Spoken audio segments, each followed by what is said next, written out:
और सबसे पहले तो मैं आपको लोकतंत्र की जो सुबह की सबसे सुखद तस्वीरें होती हैं और पश्चिम बंगाल में खास करके क्योंकि पर बड़ी तादाद में हमेशा से वोटर टर्नआउट रहता है, लोग वोट डालने के लिए आते हैं। तो जैसा आप कह रहे थे, मैं इस वक्त कांथी दक्षिण में हूं और ये भी अधिकारी परिवार का ही गढ़ है। यहाँ पर तृणमूल कांग्रेस ने पाटशपुर के निवर्तमान विधायक ज्योतिर्मय कर को टिकट दिया है और उनके खिलाफ अरूप कुमार दास मैदान में हैं। 2016 में कांथी दक्षिण सीट से शुभेंदु अधिकारी के भाई दिव्येंदु अधिकारी ने चुनाव जीता था। दिव्येंदु ने उस वक्त सीपीआई के उत्तम प्रधान को 30,000 से ज़्यादा वोटों से हराया था और उसके बाद उन्होंने कांथी दक्षिण विधानसभा की सीट छोड़ दी थी और फिर टीएमसी की चंद्रमा भट्टाचार्य ने चुनाव जीता और ममता सरकार में वो स्वास्थ्य मंत्री थीं। तो ये सीट और ये जो पीके कॉलेज है कांथी का, यहाँ पर ही अधिकारी परिवार वोट डालने के लिए आता है और यहाँ आप देख सकते हैं कि बड़ी तादाद में जो महिला वोटर्स हैं उनकी भी तादाद यहाँ पर है।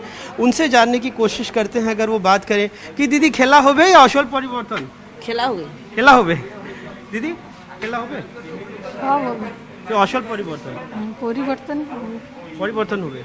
आप तो युवा वोटर हैं, आप लोगों की क्या डिमांड्स रहती हैं, क्या सोच के आप वोट, क्या पहली बार वोट करने आई हैं? मैं पहली बार वोटर हूँ। अच्छा, तो आप क्या चाहती हैं, मतलब अपने इलाके में आपका जो रिप्रेजेंटेटिव हो कैसा हो, मतलब आपको क्या लगता है, क्या सोच कर?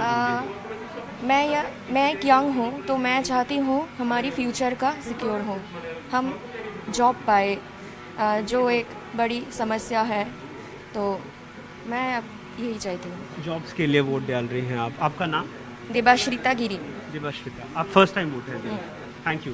तो कमोबेश अगर आपने देखा होगा शशांक की, देश भर में जब हम घूमते हैं तो युवा वोटरों की एक ही बात होती है कि नौकरियां, अगर स्टूडेंट है तो पढ़ाई के अच्छे अवसर, और बाकी यहाँ पर आप देख रहे हैं लोगों की मिलीजुली प्रतिक्रिया है क्योंकि एक नारा था तृणमूल कांग्रेस का, खेला होबे, और जब प्रधानमंत्री आए यहाँ पर कांथी में भी उन्होंने रैली की थी तो उन्होंने असल परिवर्तन का नारा दिया था, जिसको अगर कहें तो असली परिवर्तन हिंदी में अपने दर्शकों को, उसका मतलब ये होता है। तो यहाँ पर आप देख सकते हैं बड़ी तादाद है लोगों की, बुजुर्ग महिलाएं भी हैं और अपने मताधिकार का लोकतंत्र में प्रयोग करने के लिए वहाँ पर आई हैं। और जैसा मैंने आपको पहले बताया था कि ये जो कांथी पूर्वी मिदनापुर या पश्चिम मिदनापुर की सीटें हैं, ये ज़्यादातर अधिकारी परिवार के वर्चस्व वाली सीटें हैं और इसी के लिए यहाँ का जो पूरा मुकाबला है वो दिलचस्प होता दिख रहा है क्योंकि उन्होंने पाला बदला है, गढ़ रहा है उनका, और एक तरह से अगर चेहरा कहें नंदीग्राम आंदोलन का टीएमसी के लिए तो वो भी शुभेंदु अधिकारी रहे हैं।